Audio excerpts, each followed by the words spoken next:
ZPTC వస్తాడు, MPTC వస్తాడు, అందరూ వస్తాడు ఓట్లో ఏమని. ఇప్పుడు ఎవరు రాకొచ్చాడు మళ్ళా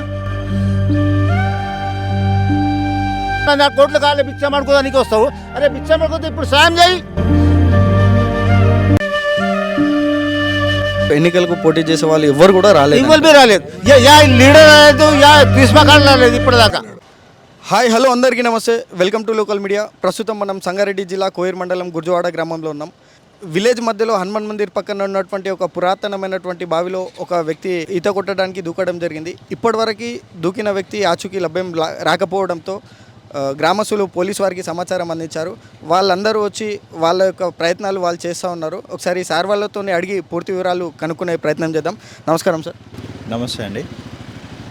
యాక్చువల్గా ఈ గుర్జువాడ గ్రామంలో కోయిర్ మండలంలోనే గుర్జువాడ గ్రామంలో ఆశకలి అనే వ్యక్తి మొన్న 12 గంటలకు ఇంట్లో నుంచి వెళ్ళిపోయిందని చెప్పేసి వాళ్ళ కూతురు తాసిన్ బేగం అనే అమ్మాయి కంప్లైంట్ ఇవ్వడం జరిగింది. ప్రాథమిక సమాచారం మేరకు మేము సెర్చ్ చేయడం జరిగింది. ఆ సెర్చ్లో భాగంగా ఆ హనుమాన్ మందిర్ పక్కన ఉన్న బావిలో పడిపోయినట్టు సమాచారం అందడంతో మేము ఇక్కడికి వచ్చి సెర్చ్ చేశాము. ఆశకలి బట్టలు కూడా అక్కడనే ఆ టెంపుల్ పక్కన కనిపించాయి. అయితే మ్యాక్సిమం ఇక్కడ ఐ విట్నెసెస్ కూడా అతను బావిలో దూకి ఈత కొడుతూ మునిగిపోయిండు అని చెప్పేసి చెప్పారు. అయితే ఈ హనుమాన్ మందిర్ పక్కన ఉన్న ఈ బావిలి దాదాపుగా ఒక 150 ఫీట్ల లోతు ఉండి అందులో ఒక 100 ఫీట్ల లోతు వరకు వాటర్ ఉన్నవి. ఒక 2 డేస్ నుంచి మేము ఒక 10 బోర్లు స్టార్ట్ చేసేసి మొత్తం వాటర్ అంతా ఖాళీ చేపిస్తున్నా కూడా ఎంత ఖాళీ చేపించినా కూడా వాటర్ అనేవి తగ్గడం లేదు. నిన్న నైట్ ఒక 1 o'clock వరకు ఒక 50 ఫీట్ వరకు తగ్గిన తర్వాత ఈ ట్రాన్స్ఫార్మర్ అనేది కొంచెం ట్రబుల్ ఇవ్వడంతో మళ్ళా వితిన్ ద 1 అవర్లో ఆ వాటర్ మేము ఎంతైతే ఖాళీ చేసినామో అంత ఫిల్ అయిపోవడం జరిగింది. అయినా సరే ఇప్పుడు ఆ బోర్లు పెట్టేసి నెక్స్ట్ ఇప్పుడు ఈ మన్నెల్లి నుంచి ఒక గజితగాళ్ళు ఉన్నారు, వాళ్ళని కూడా తీసుకొచ్చి సెర్చ్ చేస్తున్నాం. 2 డేస్ నుంచి ఇక్కడనే ఉన్నాం. మా సిబ్బందితోటి అండ్ ఫైర్ సిబ్బందితోటి వెతకడం జరుగుతుందండి. Thank you sir. చూస్తున్నారు కదా, పోలీసు వారి యొక్క సహకారంతో వాళ్లకు అందినటువంటి రెస్క్యూ టీం అందరు గజయితగాళ్ళను కూడా అందరినీ తీసుకొచ్చి వాళ్ళు గాలింపు చర్యలు చేపడుతున్నారు. ఒకసారి గ్రామస్తులతో కూడా అడిగి కనుక్కుందాం. ఈ బావి గురించి పురాతనమైనటువంటి బావి అంటున్నారు. ఎప్పటి నుంచి ఉంది ఈ బావి, అసలు ఇది రెగ్యులర్గా యూజ్ చేస్తూ ఉంటారా లేదా, ఒకసారి పూర్తి వివరాలు అడిగి తెలుసుకునే ప్రయత్నం చేద్దాం. నమస్తే అండి. నమస్తే. మీ పేరు? Hi sir. ఏ టైంకి దుంకడం జరిగింది దాంట్లో? మొన్న 1 గంటకు దుంకిండు సార్. అంటే ఈత కొట్టినకి పోయిండు. దాని తర్వాత లోపలికి పోయిండు, ఎవరు లేకుండే. తర్వాత ఏమైనా అంటే చూసేటోళ్ళు అందరు చెప్పారు. అప్పుడు సంది ట్రై చేస్తున్నాము, ఇంకా వెళ్ళలేరు. 3 రోజులు అయిపోయింది. ఈ బావి ఇంతకుముందు ఎన్ని సంవత్సరాల నుండి ఉంది ఇక్కడ? ఇది 100ల సంవత్సరం నుంచి ఉంది. మనం చూడలేక ముందే ఎప్పుడు సందు ఉందో మనకు కూడా తెలియదు. అది ఇప్పుడు ఫుల్ అయిపోయింది. ఇప్పుడు నీళ్ళు ఎక్కువ అయిపోయింది, వాటర్ ఎక్కువ అయింది. కానీ ఇళ్ళకి వచ్చింది. లోపల మాత్రం పునకలు ఉన్నది. లోపల వాడకంలో ఉందా బావి? వాడకం ఉంది. అప్పుడు సంది వాడుతూనే ఉన్నది, నడుస్తూనే ఉన్నది. అది అసలు వ్యక్తి ఎందుకు దూకడం జరిగింది? లేదు, అతను ఈత కొట్టడానికి పోయిండు. అందరు రోజు ఈత కొట్టుతున్నారు. అందులో ఇతను కూడా పోయిండు. అప్పుడు అతను పోయినప్పుడే అక్కడ ఎవరు లేకుండే.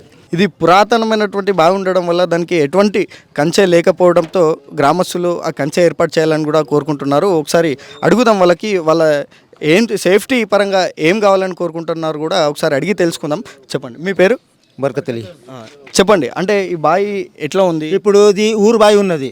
ఊరు బావి ఉంటే అతని సౌకర్యం ఉన్నాడు, అతన్ని నడిపించుకుంటున్నాడు వ్యవసాయంకు.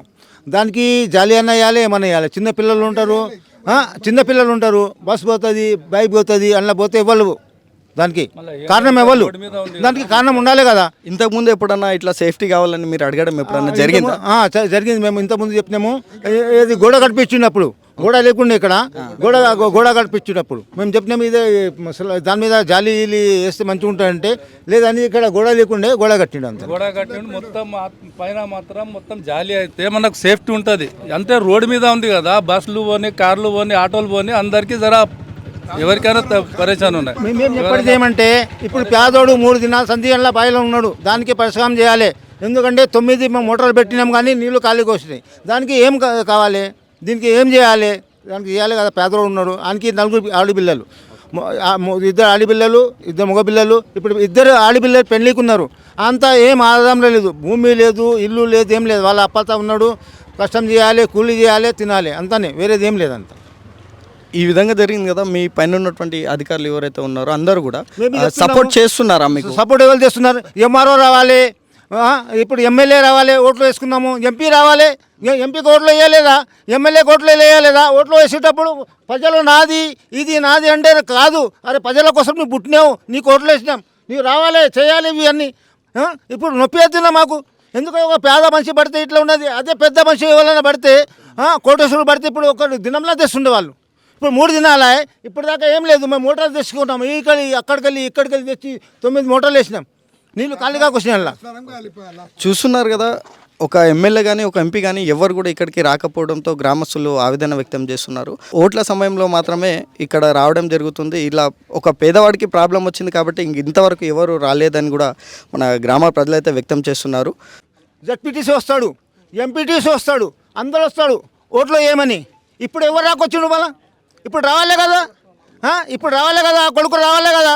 నేను ఇదే పడుతున్నా ఎంపీటీసీకి, నేనే అనుకో, సపోజ్ ఎంపీటీసీకి ఇదే పడుతున్నా, నాకు కోట్లు కావాలి, బిచ్చమాడుకోదానికి వస్తావు. అరే బిచ్చమాడుకోతే ఇప్పుడు సాయం చేయి. ఇప్పటి వరకు ఎవరు ఎన్నికలకు పోటీ చేసే వాళ్ళు ఎవరు కూడా రాలేదు. ఇవ్వల్ బి రాలేదు, యా లీడర్ రాలేదు, యా తీసుమాకాడు రాలేదు ఇప్పటిదాకా. కేవలం ఒక పేదవాడు ఉండడము ఇతను చేసుకున్న పాపమా అని తెలియట్లేదు. ఎందుకనంటే ఒక డబ్బున్నవాడు, ఒక ధనికవాడైతే ఈపాటికి అందరు కూడా వచ్చి లెంకే ప్రయత్నం చేస్తుండే, తీస్తూ ఉండే. ఒక పేదవాడుగా ఉండడమే ఈయన చేసిన పాపం అని కూడా గ్రామ ప్రజలు ఆవేదన వ్యక్తం చేస్తున్నారు. చూద్దాం ఒకసారి, అక్కడ రెస్క్యూ టీం అందరూ కూడా గాలింపు చర్యలు అయితే చేపడుతున్నారు. ఒకసారి ఆ విజువల్స్ చూద్దాం ఒకసారి. గుర్జవాడ విలేజ్కి సంబంధించినటువంటి పంచాయతీ కార్యదర్శి గారు మనతో ఉన్నారు. ఒకసారి వారితో కూడా పూర్తి వివరాలు అడిగి తెలుసుకునే ప్రయత్నం చేద్దాం. నమస్కారం మేడం. నమస్తే అండి. మీ పేరు మేడం? గీత. ఎన్ని సంవత్సరాల నుండి ఇక్కడ మీరు పంచాయతీ కార్యదర్శిగా చేస్తున్నారు? 1 year అయిపోయిందండి. ఈ బావి ఏదైతే ఉన్నదో పురాతనమైనటువంటి బావి అని చెప్తున్నారు. దాంట్లో ఈత కొట్టడానికి దూకి ఒక వ్యక్తి లోపలికి వెళ్ళడం జరిగిన విషయం అయితే తెలిసిందే. దానికి ఎటువంటి సేఫ్టీ కూడా లేదు. సేఫ్టీ కావాలి అని చెప్పేసి గ్రామస్తులు ఎప్పుడైనా మీకు అడగడం జరిగిందా మేడం? లేదండి, నాకు ఎప్పుడు కూడా అలాంటి సిచ్యువేషన్ రాలేదు. ఎవరు కూడా నాకు వచ్చి అడగలేదు సేఫ్టీ కావాలి మాకు అనేసి. అయితే దానికి చుట్టూ మొత్తం గడ్డిగా ఉంటుండే. ఇంతకుముందు దసరా మూమెంట్లో దాన్ని క్లీన్ చేయించేసినాము. తర్వాత ఈత కొడుతుంటే కూడా నేను చాలాసార్లు వాళ్ళకి ఇన్ఫామ్ చేయడం జరిగింది. ఈ ఈత వీళ్ళు విలేజ్కి సంబంధించిన వాళ్ళే కొడుతున్నారు? విలేజ్కి సంబంధించిన వాళ్ళే. నేను వాళ్ళకి చాలాసార్లు చెప్పడం కూడా జరిగింది, ఇక్కడ ఈత ఆడొద్దు, బై మిస్టేక్లో లోపలికి వెళ్ళొచ్చు అన్న కూడా ఇంటిమేషన్ ఇచ్చిన వాళ్ళకి. అయినా కానీ వాళ్ళు వినకుండా డైలీ అదే పని చేస్తారు. చూస్తున్నారు కదా, గ్రామస్తులకు ఆల్రెడీ వారించినటువంటి పరిస్థితిలో ఉన్నప్పటికీ కూడా ఎవరు మాట వినకుండా తరచూ ఈత కొట్టడం జరిగింది. ప్రమాదవశాత్తు ఒక వ్యక్తికి ఇలా జరగడం చాలా బాధాకరమైనటువంటి విషయం. అనుకోకుండా ప్రమాదం అయితే జరిగింది మేడం. ఈ ప్రమాదానికి ఇప్పుడు ఆ వ్యక్తిని పైకి తీసుకురావడానికి మీరు ఎటువంటి సహాయ చర్యలు చేపడుతున్నారు? పడ్డ వెంటనే విలేజ్ నుంచి కాల్ చేశారండి, మేడం ఇట్లా జరిగింది అనేసి. నేను జరిగిన వెంటనే డిప్యూటీ ఎంఆర్ఓ గారికి కాల్ చేసినాను. రెవెన్యూ డిపార్ట్మెంట్ జీపీఓ ఉంటారు వెంకటేశం, ఆయనకు కూడా కాల్ చేసి ఇన్ఫర్మేషన్ ఇవ్వడం జరిగింది. తర్వాత ఎంఆర్ఓ గారికి కూడా చెప్పడం జరిగింది. ఎంఆర్ఓ వాళ్ళు అక్కడ నుంచి అదే ఫైర్ టీం వాళ్ళని, కానిస్టేబుల్ అందరినీ పంపించడం జరిగింది. దాంట్లో గాలింపు మొత్తం అయిపోయింది. అయిపోయిన తర్వాత నెక్స్ట్ డే కూడా ఆయన పైనకి రాకపోవడం అలాంటి చర్యల వల్ల వాళ్ళు ఏమన్నారంటే మొత్తం వాటర్ ఖాళీ చేయిస్తే కనుక పైనకి రాదు అన్నట్టుగా అంటే మోటార్లు పెట్టేయమన్నారండి. మోటార్ పెట్టేయమంటే మా ఎక్స్ సర్పంచ్ నిరంజన్ అనేసి ఉంటారు, ఆయన సహకారంతో మోటార్లు కూడా పెట్టించినాం అక్కడ మేము. ఆయన తీసుకొచ్చిండు మద్రి నుంచి, ఆయన తెప్పించిండు, అక్కడ ఫీడ్ చేయించారు, మోటార్లు కూడా నడిచినాయి. వాటర్ అన్నీ ఖాళీ చేయించినా కానీ మళ్ళీ ఫుల్ అయిపోయినాయి వాటర్. గ్రామస్తులు ముఖ్యంగా ఏం కోరుకుంటున్నారంటే ఇంత ఇష్యూ జరిగింది కానీ ఒక ఎంఆర్ఓ రాలేరు, ఒక ఎమ్మెల్యే రాలే, ఒక ఎంపీ రాలేరు అని వాళ్ళు ఆవేదన వ్యక్తం చేస్తున్నారు. అసలు వీళ్ళకందరికీ ఇన్ఫర్మేషన్ తెలుసా తెలీదా? దీనిపై మీరేమంటారు? ప్రతి ఒక్కరికి ఇన్ఫర్మేషన్ అనేది మేము ఇచ్చినామండి. నేనైతే డిప్యూటీ ఎంఆర్ఓ గారికి ఇచ్చినాను, జీపీఓ వెంకటేశ్వరం గారికి ఇచ్చినాను. నాకు విలేజ్ నుంచి ఫోన్ వచ్చిన వెంటనే సండే రోజు జరిగింది, సండే రోజు నేను ఆన్ లీవ్ మేము అయినప్పటికీ నేను తగిన చర్యలు తీసుకున్నానండి. అందరికి ఇంటిమేషన్ అయితే ఇచ్చినాను. మీరు ఇంటిమేషన్ అయితే ఇచ్చారు. ఇంటిమేషన్ ఇచ్చినప్పటి నుంచి వారి నుంచి రెస్పాన్స్ ఏ విధంగా ఉంది మేడం? వాళ్ళ నుంచి రెస్పాన్స్ కూడా తగిన విధంగానే ఉందండి. వాళ్ళు కూడా ఫైర్ టీం వాళ్ళని పంపించి సర్చింగ్ చేయడం అలాంటివన్నీ రెవెన్యూ డిపార్ట్మెంట్ వాళ్ళే చేసిండ్రు. అది ఒకవేళ ఈరోజు కూడా పైనకి రాకపోతే రెస్క్యూ టీం వాళ్ళని కూడా మేము పిలిపిస్తామమ్మా అని డిప్యూటీ ఎంఆర్ఓ గారు మాకు చెప్పడం జరిగింది. చూస్తున్నారు కదా, ఇప్పుడైతే ప్రజెంట్ ఎవరైతే గజ ఈతగాళ్ళు వాళ్ళందరూ ప్రయత్నం అయితే చేస్తున్నారు. అయినా ఇప్పటికీ సాయంత్రం వరకు ఒకవేళ పైకి తేలకపోతే ఇంకా రెస్క్యూ టీం వాళ్ళని కూడా పిలిపించి గాలింపు చర్యలు చేపట్టే ప్రయత్నం చేశామని మేడం గారు చెప్తున్నారు. ఇక్కడ ప్రమాదం జరిగినటువంటి స్థలంలో మన రెస్క్యూ టీమ్ ఇన్ఛార్జ్ సార్ వారు కూడా ఉండడం జరిగింది. ఒకసారి వారికి కూడా అడిగి తెలుసుకుందాం.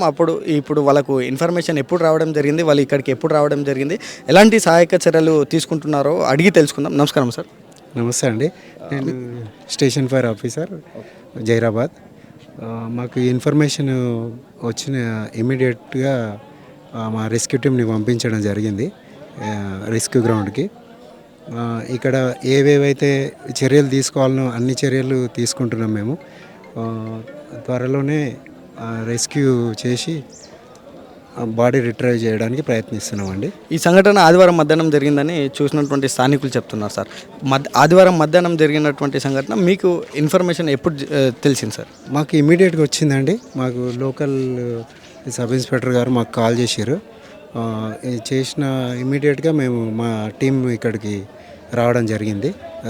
వచ్చిన తర్వాత మేము మా సహాయ కార్యక్రమాలు మొదలుపెట్టినాం. మీరు రెస్క్యూ టీం మొత్తం ఎంతమంది ఉన్నారు సార్ ఇక్కడ? ఆల్మోస్ట్ 15 మెంబర్స్ వరకు ఉంటారండి. దాంతోపాటు మేము మా ఉన్నతాధికారుల ఆదేశానుసారం ఎస్డిఆర్ఎఫ్ టీంని కూడా వాళ్ళు పంపించడం జరిగింది. మా అధికారులు వాళ్ళ పర్యవేక్షణలోనే ఇక్కడ సహాయ కార్యక్రమాలు చేస్తున్నామండి. చూస్తున్నారు కదా, మన జైరాబాద్ ఫైర్ స్టేషన్ ఇన్ఛార్జ్ గారు కూడా వారి యొక్క సహాయక చర్యలు అనేది చేపడుతూ ఉన్నారు. ఇంకా ముందు ఇంకా ఈ సాయంత్రం వరకు ఇబ్బంది ఏమన్నా ఉంటే కూడా వాళ్ళ ఉన్నతాధికారుల ఆదేశాల మేరకు ఇంకొంచెం రెస్క్యూ పెంచడానికి ప్రయత్నం చేశామని కూడా సార్ వారు చెప్తున్నారు. Thank you.